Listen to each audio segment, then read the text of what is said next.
Right, COVID-19 has had a dire impact on the economic growth of African countries. People have lost their jobs and the real GDP is estimated to have contracted by 2.1% in 2020.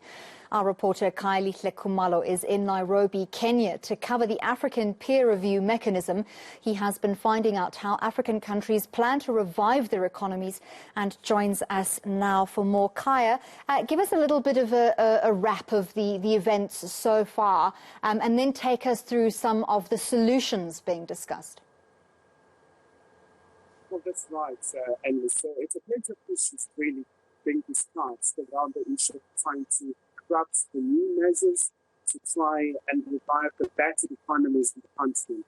We do know the impact of COVID-19, how it's really just ravaged quite a number of economies, but also really creating the setbacks that we've seen, and also the issue around the social welfare as well, where some countries really have struggled to provide that particular issue in terms of trying to cushion the citizens who have been severely affected. I mean, we've seen companies being shut down. We've seen lots of people really just going hungry and all kinds of social issues. So those are some of the issues really that have taken the fore. But another very important element around Africa has to do with good governance. We know that only if there is no good governance, it creates a room for corruption and all kinds of irregularities. So that's one subject as well that the experts and the participants have really explored and really trying to inculcate this culture of good governance so that economies really can thrive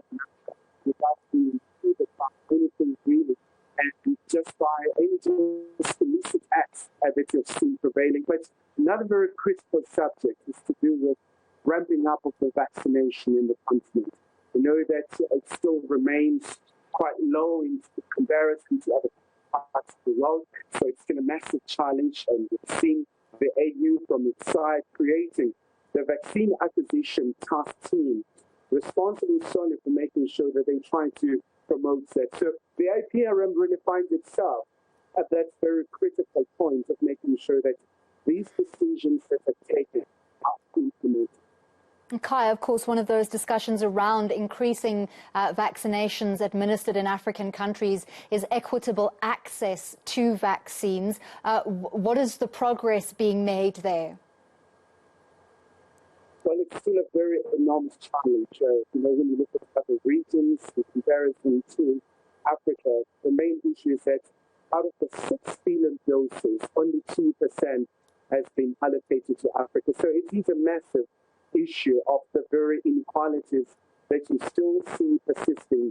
So from its side, the African peer review mechanism is really calling for more boldness in terms of the leaders in the continent, the forthright, to understand the implications that if Africa is not fully vaccinated, really, we cannot claim to be really winning the fight against COVID-19, in particular because if Africa is under-vaccinated, so the challenges, you'll see a lot of problems where variants will emerge and really just be all over the place. So that's a very main concern in this regard. So they'll continue to push to make sure that there's quality around vaccination, but also trying to tackle the subject of hesitancy as well, because, with countries like South Africa and Morocco and others, as much as we do have the vaccine, but the issue is there's a concern now. Right, thank you very much, Khayelihle Khumalo, coming to us from Nairobi, tracking that African peer review mechanism for us. Right, up next is Money Matters. More news at the top of 5 o'clock. Time now, though, for a look at your weather.